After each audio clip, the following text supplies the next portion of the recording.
নমস্কাৰ প্ৰিয় শ্ৰোতা, আজি আপোনালোকক শুনাবলৈ লৈছোঁ এটি সুন্দৰ কবিতা। কবিতাৰ শিৰোনাম মমতাৰ চিঠি। কবি হেম বৰুৱা, পাঠ অমৃত বৰদলৈ। মৰমৰ এয়া মম এডাল জ্বলাই লৈছোঁ, আজি বহু দিনৰ মূৰত তোমালৈ চিঠি লিখোঁ বুলি। বাহিৰৰ উৰুঙা বতাহজাক আহি মমডাল কোবাইছে। চাওঁ খিৰিকীখন জপাই দিওঁ। 7 বছৰৰ আগৰ কথাবোৰ তোমাৰ মনত আছেনে? আমি যে নতুন জীৱনটোৰ পাতনি মেলিছিলোঁ। মোৰ গাত সেই অচিনাকি নিচা বাৰুকৈয়ে লাগিছিল। সিদিনা আছিল কাতিৰ কুঁৱলীসনা কোমল পুৱা।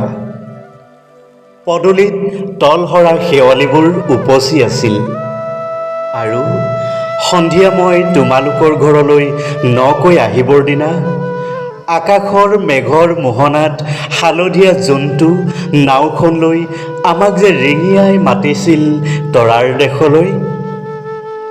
মই লোৱা কঁকালৰ ৰিহাখনলৈ তুমি বাৰু তেনেকৈ কিয় একেথৰে চাইছিলা? মোৰ কেনে লাগিছিল জানা? তুমি যেন কোনোবা দূৰ বিদেশৰ স্বপ্নাতুৰ আলোকৰ মানুহ, আৰু মই যেন তলসৰা এপাহ শেৱালি। সেইদিনা মন সাগৰত মোৰ এৰি অহা আৰু আহি পোৱা অল্লেখ ঢৌৰ কঁপনি জাগিছিল। তোমাৰ জানো এইবোৰ কথা মনত নাই? আমাৰ দেউতাই যে চিঠিত লিখিছিল, আই তই নতুন ঘৰত হাঁহি মাতি থাকিবি। এইবোৰ 7 বছৰৰ আগৰ কথা। মোৰ যে সকলোবোৰ পুৰাণৰ সাধু যেন লাগে। জেঠমহীয়া দেউতাৰ বছৰেকীয়া হৈ গ'ল। তোমাৰ বাবুল এতিয়া বৰটো হৈছে। তাৰ ওপৰ পাৰিত এধানিমান ডালিম গুটি যেন দাঁত অকণি গজিছে। সি মোক একেবাৰে এৰিকে নিদিয়ে। কেতিয়াবা মোৰ যে ইমান খং উঠে, তুমি নাই নহয় সেইকাৰণে। সি বাৰু মোৰ বগা সাজযোৰলৈ এনেদৰে তধা লাগি চাই থাকে কিয়? তাৰ উপজাৰে পৰা এইযোৰ কাপোৰ চিনাকি, সেইকাৰণে নহয়। বাবুল এতিয়া বৰটো হৈছে, বুজিছা?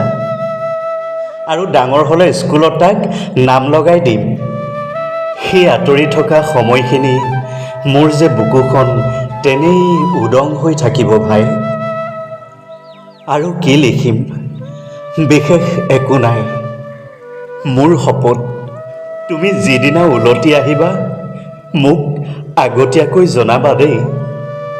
মই ভোগ দৈয়েদি ভটিয়াই গৈ বুঢ়া লুইতৰ বুকুৰ পৰা তোমাক ৰিঙিয়াই মাতিম। তুমি যিদিনা উলটি আহিবা মোক আগতীয়াকৈ জনাবলৈ নাপাহৰিবা দেই।